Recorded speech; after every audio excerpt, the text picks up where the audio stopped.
เข้ามาสวนพี่น้องมือนี้เข้ามาออกมาหน้ากับสลอยเหนื่อยอลิศมาหดสวนบอยไปเกลือหมูแบ่งหน้าที่กันยัง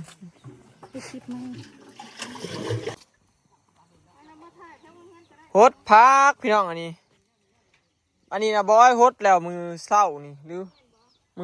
อคำว่านนี่ไหมหรือตอนเศร้านี่แหละมือว่านนี่หดแล้วพวก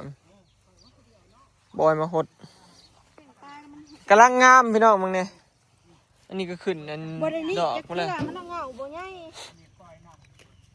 มันน่ามันเหงาใหญ่พี่น้องโหสิมาลอยเก็บคงลาวอยู่เมืองในมันจะเหงาใหญ่ของเจ้าของแกมีของเขาก็มีเด้อสองเช้าจากสีมันน่าจากสีเก็บเนาะเพราะว่าเขาสีเก็บสดๆค่ะนะเขาเก็บมาไว้ทำบริกินก็จะมานะเดี๋ยวสิริใบจีมันออกพี่น้องเขาบริเข่าสวนลายมือเลยนี่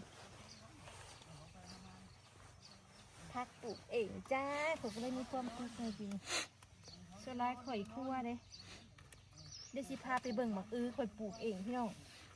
หลังจากที่แบบบริเข่าสวนมาลายมือเลยนี่ใบตีนมันจะงับล่ำใหญ่ขนาด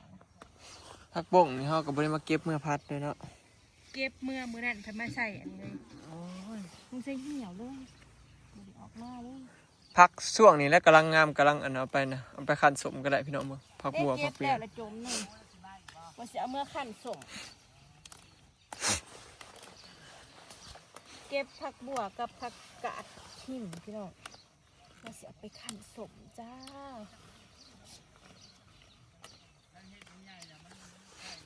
เอามาลามันจะง่ายง่ายบ่ได้ใส่ผุ่นจะโดดมาได้เนี่ยมันจะออกดอกแล้วพี่น้องแล้วก็สิมาเก็บใส่พัดใส่มูยอื่นวันผิดเนาะแม่นเปลี่ยนปลาวันนี้นะใบไม่เหี่ยวมันชุ่มเป็นเบิ่งพักเขาพี่น้องอันนี้กระเทียมเนาะกระเทียมบ่แม่นอันนี้หอมบัวอันนั้นกระเทียมไอหอมบัวเขานี่มี2 นานพี่น้องกระเทียมนี่ลายนานเนาะกระเทียมนี่เลี้ยงยาวเลยอันนั้นสบายดีเด้อพี่น้องวันนี้สิพามาเลาะเบิงสวนหลังจากที่แบบข่อยบ่ได้เข้าสวนหลายมื้อเนาะมักเล่นข่อยกำลังเริ่มเป็นดกกำลังแก่อยู่เด็ดนี่สุกแล้วโอ้สุกแล้วนี่หล่นจับจะสิเก็บมือสุกแล้วนี่อันนี้สิไม่ได้พักก็อุ้ยดีงามพี่น้องมึงนี่อันนี้สิเก็บกำลังเริ่มงามเนาะนะเก็บไปแล้วนี่ใช้ต้นอันนั้นเจ้าเฮ้ยต้นกระเจี๊ยบนะจะปลูกนี่ใช้นี่เก็บมาขั้นสมค่อยว่านซับใส่กันเลยตั้มได้สมนี่คุณได้ชิพาไปเบิ่งต้นกระเจี๊ยบจะลอยพาไปเบิ่งต้นกระเจี๊ยบเพิ่นอ๋อมันบ่งามเด็กกำลังออกกระเจี๊ยบใหญ่ด้วยนะกระเจี๊ยบแบบใหญ่นะอันนี้ก็บักแปดนี่คือไข่บักเนาะข่อยอันปลูกธรรมชาติพี่น้องมันบ่งามเอามาใช้ในพันซื้อได้เงินซื้อได้มาทุ่งหนึ่งได้ซ้ำทุ่งหนึ่งได้ซ้ำนี้ได้2 แถวนี่ก็ตัวมาก่อนเนาะอันนี้คือต้นกระเทียมมาพี่น้องนี่มีนาน6 นานนี่แหละมาหอดนี่สุดเนาะเมืองเขาก็ไม่ทำร้อนเขาคนยายก็งามเลยครับบ่ค่อยได้กินพี่น้องเหงาซะบ่ค่อยได้มาเด็ดกินไปเลยดอกมีแต่ถามันเป็นหัวแล้วก็จังสิเก็บเอางามพี่น้อง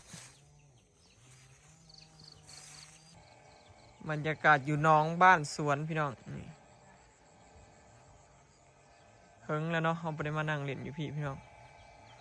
มีเวลาว่างมานั่งเล่นกันเลยมักตัวแห่กับเป็นเลยเด้อยามนี่พี่น้องกินกับตำเมี่ยง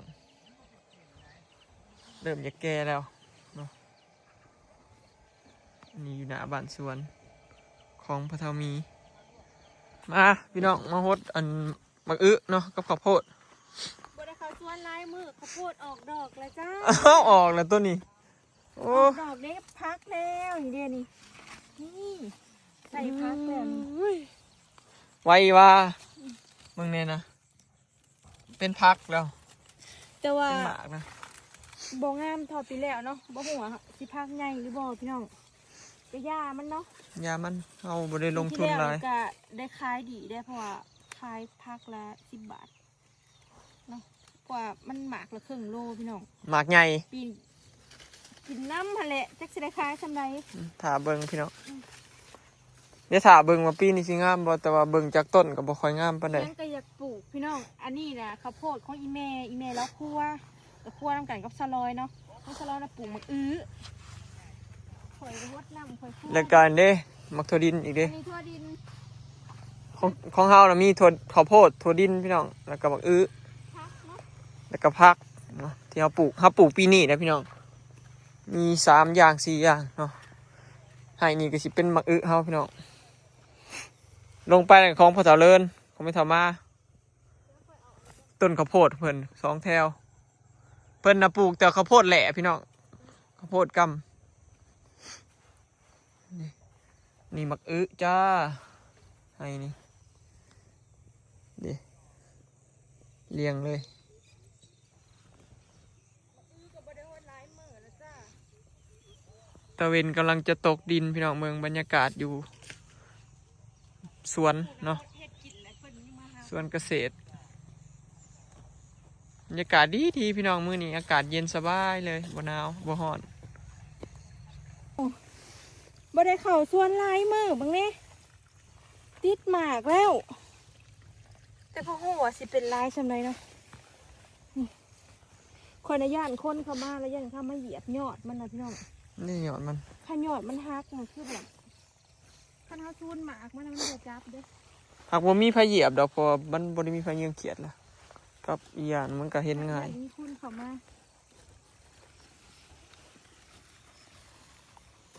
เหยียบยอดมันแล้วมันบ่ใหญ่พี่น้องต้นอันนี้ คันเฮาชูนเครือมันบ่ได้ ชูนแล้วมันอยากตายเด้อแล้วก็บ่ใหญ่พร้อม มันก็บ่จับ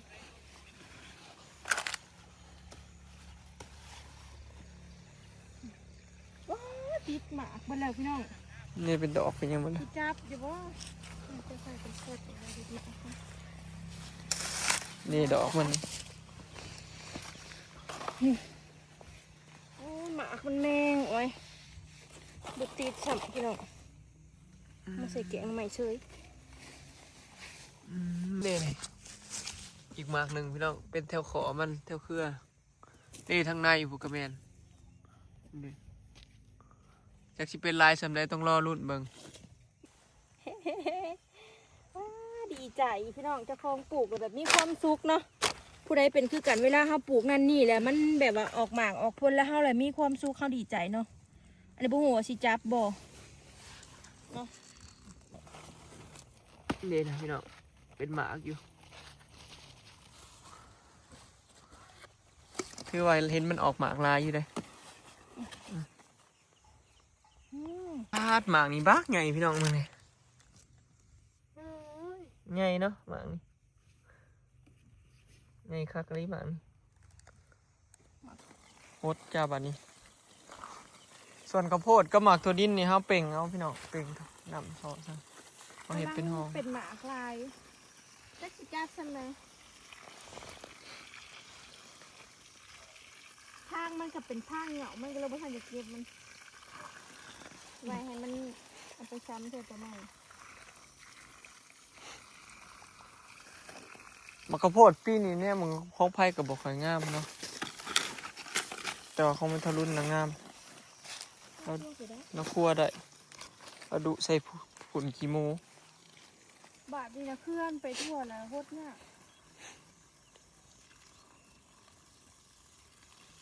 มันยากนะเฮาย่านเหยียบมันนี่แหละ มันเหยียบมันแล้วมันบ่อยากง่ายไปซูนไปตองมันกูเด้อเฮ้ยลูกเจ้ามีเห็นยังไงนะกูกบบ่เงินกบบ่มีเงินว้าวกูดังจนขาว นี่จะนูให้นะเฮ้ย เฮ้ยมันได้กบเด้อเฮ้ย น้ำกับมัน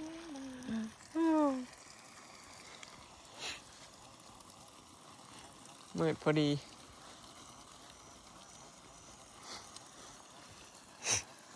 ส่วนร้ายกับนั่นนี่นะพี่น้องผู้ได้ออกกับมาฮดอย่างสินะออกเฮามีหลายสวนเนาะเฮาเฮ็ดหลายอย่างพี่น้องสวนอยู่พุ่นอีกกับไปฮดอันนี้ โดนสิได้ออกมาพร้อมกัน แม่นสวนอยู่พุ่นน่ะบ่ให้ฮดแต่มื้อวานมื้ออื่นๆอย่าสิฮด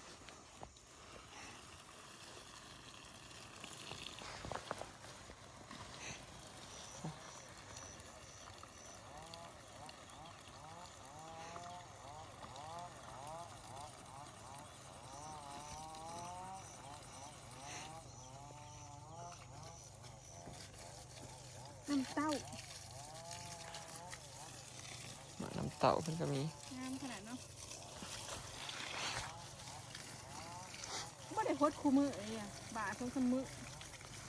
มีแต่ช่วงหลังๆนี่แหละเฮาบา3 มื้อ2 มื้อแต่เก่าปกติเฮาก็บ่อยากเวียกเฮาก็ฮดบาละมื้อพี่น้อง น้ำหมอกมันยังลงเฮงอยู่เลยไม่ได้กินน้ำหมอกน้ำเต้า อันนี้เป็นถั่วดินรอรุ่นมักถั่วดินพี่น้อง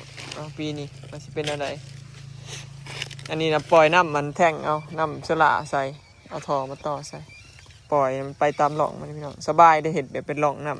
ำคัดปีหน้าบอยสีไทยอีกแบบใหม่พี่น้องสีเห็ดเป็นหล่องเพิ่มอีกอันนี้มันมีแต่2 หล่องทางกลางสีเราเห็ดหล่องเพิ่มอีกจากหล่อง1 หรือ 2 หล่องเนาะมันจะเสียนั่นกว่านี้จากที่นำถึงกันตัวนี้เนาะประมาณนี้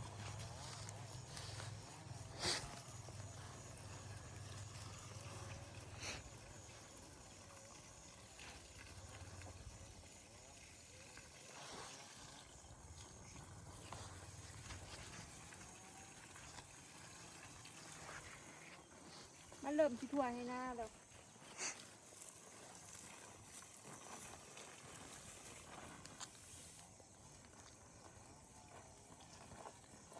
เริ่มมืดเลยเด้นี่ เผื่อฮดแล้วพอดีมืดตึ๊บ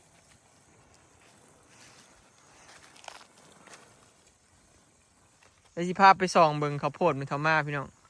ว่ามันออกหมากหรือเปล่ามันข้าวโพดแล้วงามอยู่ได้พี่น้องปีนี้มี2 นานเพิ่นเนี่ยมาเห็นปุยๆเลยโอ้ออกหมากแล้วนะร้อยออกหมากเบิดแล้วมึงเนี่ยออกหมากคักอีหลีของเรา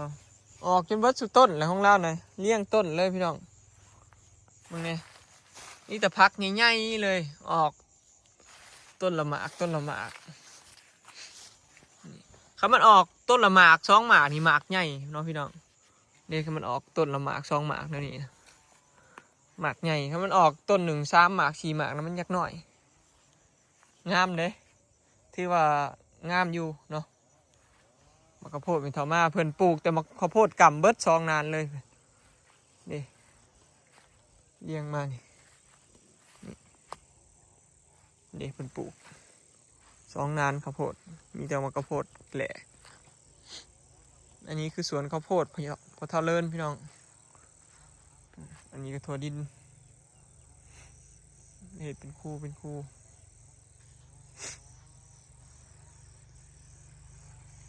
เราบอลนั้นเราก็ปลูกคือกันถั่วดินมี2 นานเลยทั้งสุดอยู่ในนี่พี่น้องสุดไห้นี่ปลูกคลองเด้ไห้ลุมไม่ได้ปลูกยัง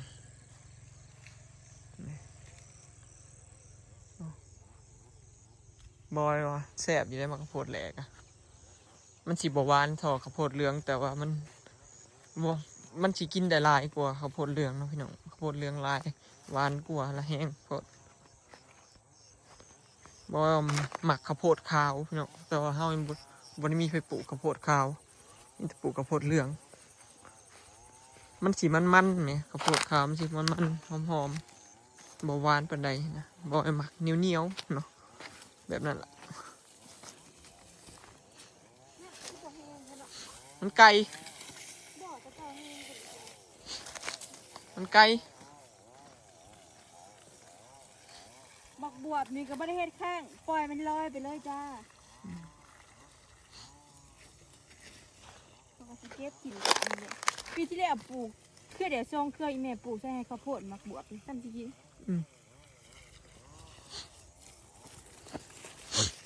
มาเบิ่งอันนี้พี่น้องน้ำในน้องปลาน้องอันมาเบิ่งลายมือแล้วมาเบิ่งรอบนี้พี่น้องวันนี้ปลาจะสิเต็มหนองน้ำมันออกบ่อมันใช่นี่คือกระเดียกกระเดาะเท่านั้นพี่น้องเราปลูกผักบงใช่พร้อมปลูกผักบงข้าวโพดอีเมกับทางนี้ยังไม่ทันเริ่มเห็นเป็นหมากเนาะพี่น้องหากระสีเริ่มเห็นอันมันผมมันออกแต่ทางโซนผุ่นหมากมันเนมบุได้มาเบิ่งลายมือแล้วเฮ้ยมาผมมาเห็นออก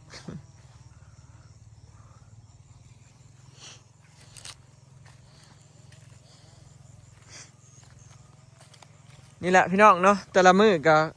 เขาสวนออกสวนอยู่นี่แหละออกหน้าเนาะบ่ค่อยได้ไปทางใดดอก ใช่สูงๆเนาะมันหักมือเลยเนาะ มืดคักลีโอเคเนาะพี่น้องคลิปนี้ก็สิขอเก็บภาพบรรยากาศไว้สำนี้เด้อเนาะพี่น้องฝากเบิ่งคลิปฝากเป็นกำลังใจเบิ่งโฆษณาให้ในเด้อเนาะพี่น้องไปแล้วสบายดี ไปดิ